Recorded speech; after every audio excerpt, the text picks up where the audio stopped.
After months of city chaos, I finally booked a secluded cabin in the mountains, 3 hours north. I just wanted peace, a break from everything. The GPS said I was only a mile away, but my rental sedan wasn't built for winter roads. Suddenly, the car slid sideways into a snowbank. Panic set in. Nothing I tried, rocking, mats under the tires, worked. Then headlights appeared. A rusty red pickup truck pulled alongside. Out stepped an older man, warm smile, black jacket, and winter cap. "Need a hand?" he asked.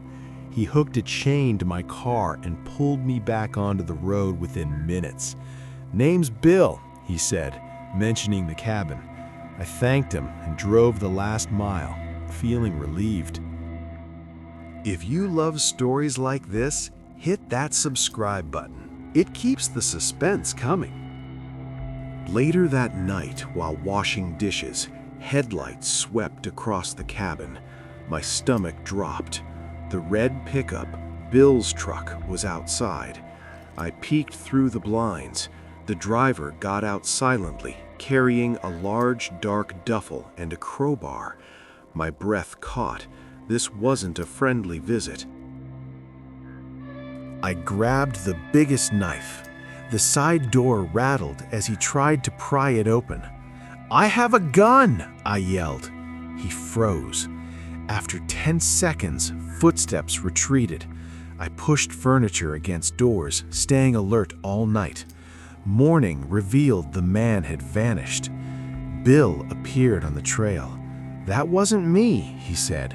His friend Earl had borrowed the truck while drunk and gotten lost.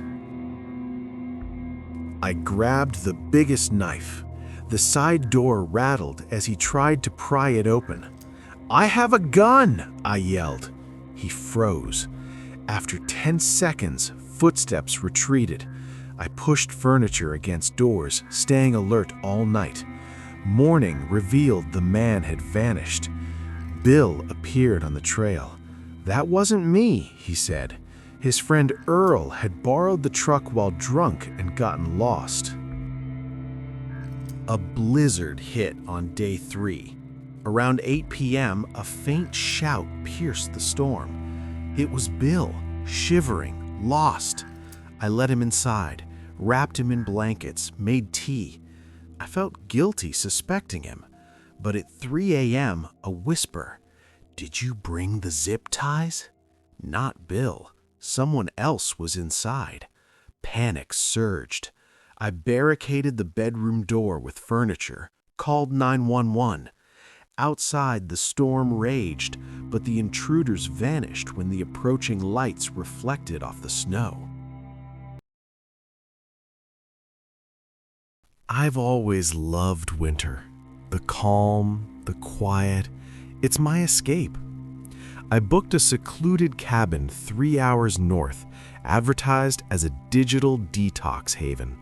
I packed my SUV and my dog, Buster, a 3-year-old German Shepherd mix. The dirt road leading up was covered in fresh snow, trees thick with white blankets.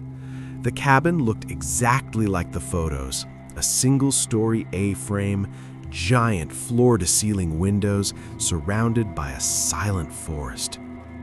Buster leapt out, sniffing the snow, running circles, living his best life. I unpacked, made coffee, and just stared at the world outside the glass. With a few hours of daylight left, I grabbed Buster and built a snowman, about 5 feet tall. Stick arms, stones for eyes, and a small rock for a nose. I positioned it facing the forest, my little guard. I stepped back, proud. Buster wagged his tail, oblivious to the unease that would follow. By 8 p.m., the cabin's picture windows reflected only darkness. Suddenly, Buster stiffened, growling at the front door. I flicked the porch light on. Nothing. I tried to shrug it off, but when I looked again, The snowman's head seemed turned. Its eyes were fixed on the cabin, not the woods. My stomach sank. I tried to ignore it. Minutes later, a faint crunch of snow reached my ears. Someone was approaching. Slowly, inch by inch, the snowman was moving. Someone crouched behind it, pushing it forward like a shield. My heart raced. Whoever it was, they could see me clearly through the glass. I grabbed the back door keys and Buster's collar, moving low along the floor. The intruder pushed the snowman onto the porch steps, the weight cracking the wood slightly. I swung the door open and ran, Buster by my side. Cold air slammed into my face, snow up to my shins. As I reached the SUV, headlights catching the yard, I froze. The snowman was pressed against the front door. Behind it, a tall man in white camouflage, crowbar in hand, blending into the snow. I floored the SUV. Tires spun, then gripped. I fishtailed down the driveway, adrenaline screaming. I drove until I reached the main road and got signal. I called the police, who sent a deputy to check the cabin. By the time they arrived, the place was empty. Front door pried open, the snowman gone. Intruders vanished. A makeshift campsite found a mile into the woods with sleeping bags and mail belonging to a previous guest. They'd been watching, waiting. I never returned. If you think you could survive a night like that, think again. Always trust your instincts.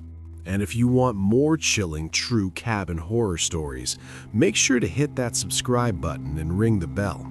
You don't want to miss what's coming next.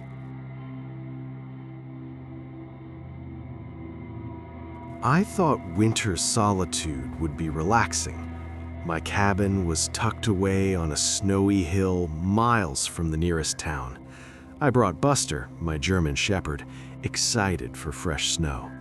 The forest surrounding the cabin was silent, white, and endless. The moment I stepped out, I felt isolated, but in a comforting way, at first. To pass the afternoon, I built a snowman near the cabin porch, 5 feet tall, coal eyes, stick arms. Buster circled it happily. It felt innocent, playful, but something in its placement, perfectly facing the cabin, seemed deliberate. I laughed it off, maybe too nervously. By nightfall, Buster was growling at the yard repeatedly.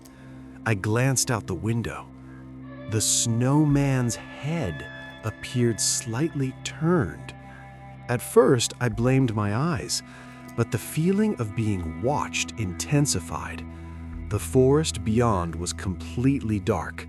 The only light came from the cabin windows reflecting off the snow. A faint crunch outside made me freeze. Buster barked, low and warning. I saw movement, a shadow crouching behind the snowman, pushing it closer to the cabin. My chest tightened. Someone had been using it as a shield to watch me. My heart pounded as I realized the snowman had never been just snow. I grabbed a flashlight and a heavy stick. I shouted, and the figure froze, but before I could see their face clearly, they darted behind trees, melting into the darkness.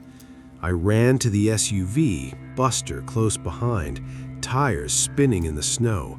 Adrenaline screamed. Someone had been waiting hours, maybe days. The next morning, police checked the area. Circular footprints surrounded the cabin, evidence of someone lingering. The snowman was gone. My dog never returned. I learned later that a local had been using snowmen to hide and stalk cabins in the area. I packed immediately and left, never looking back. If you thought the previous stories were scary, This proves nature itself can be a cover for something sinister. Don't forget to subscribe and hit the bell, because the next story, or maybe the next snowy night, could be closer than you think.